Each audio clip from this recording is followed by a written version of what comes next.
regret, cause I've got something left and I'm not giving in. I will not let them win, I won't stop till the end, no.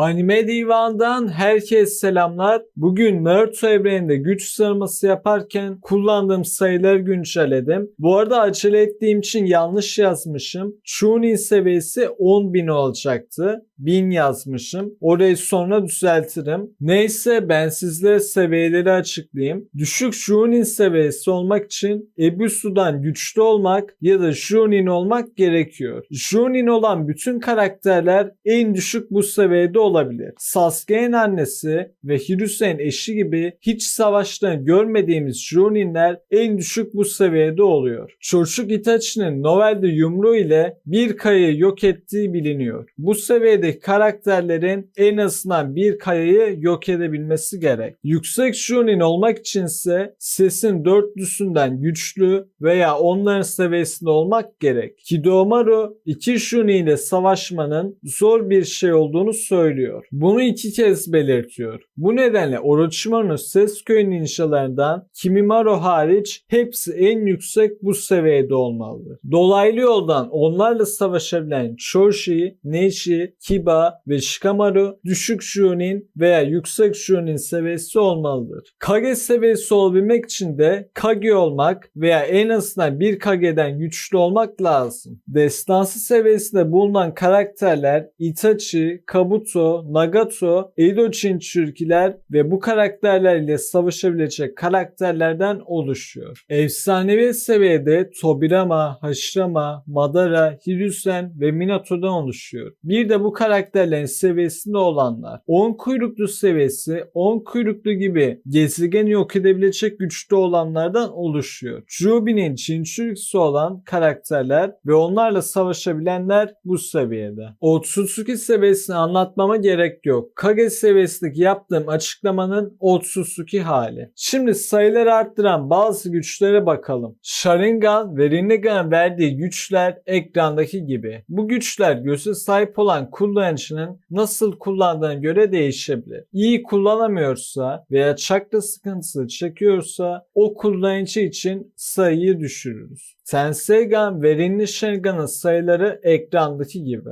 Sage modun gücü 10 kat arttırdığını biliyoruz. Bu nedenle karakterin sayısıyla 10'u çarpmak gerekir. Ama öyle olunca her karakter 1 veya 2 seviye atlamış gibi bir şey oluyor. Sayılar arasında çok fazla fark olmasın diye Sage mod ve kapı açma jutsularına sayı vermeyi tercih etmedim. Jiraiya'nın Sage modu tamamlamamış olduğu için diğerlerine göre daha az güç veriyor. Bir de Sage mod olan biri büyük bir ihtimal yüksek Kage veya üstü bir seviyede olur. Bu nedenle Sage modu en azından 1 milyon yaptım. Jinchuriki olmak Bishu'yu yanımızda gezdirmekten daha iyi. Bu nedenle Jinchuriki büyüktür Bishu alınıyor. Jubi'nin Jinchurikisi olan birisi Jubi'den güçlü olmalıdır. Bu nedenle Jubi'ye sahip olan herkes 10 milyon üzerinde olacaktır. Bazı yeteneklere ve küçük yaratıklara verdiğimiz puanlar da şekildeki gibi. Her tekniğin bir tekniğe üstünlüğü olduğu için net bir şekilde sayı veremiyoruz. Bu yüzden Genjutsu gibi tekniklere sayı verme taraftarı değilim. Madara mükemmel Susanoo için bir Bishu kadar güçlü diyor. Buradaki bahsedilen Bishu büyük bir ihtimalle Kurama veya Gyuki gibi en güçlü olan Bishu'lardan. Aslında mükemmel Susanoo sayısını daha fazla yapabilirmişim. Şu an düşündüm de Madara'nın mükemmel Susanoo'su en az 3 milyon olmalı. Çünkü MS Madara'nın gücünün çok büyük bir kısmı Susanoo'dan geliyor. Ve Susanoo'su tek başına Itachi'yi yenmeye yeter. Itachi'nin sayısına bir de 3 milyonlar falan koymuşum. O zaman ikisinden birini düşürmeliyim ya da en iyisi Itachi'yi düşürüp Susanoo'yu arttırmalıyım. Edo Madara 2 milyondan 6 milyona çıktı. düşecekti. Bunun sebebi Madara'nın savaştığı Kage'lerin sayısını arttırmam. Son olarak Edo Jinchuriki'nin sayısını arttırdım. Onlar da 2 milyon üstü. Kejime 1 Naruto ve Killer Bee ile dövüşebildikleri için bu kadar yüksekler. Bir sonraki güç sıralaması Sasuke'yi kurtarma arka güç sıralaması olacak. Takipte kalın.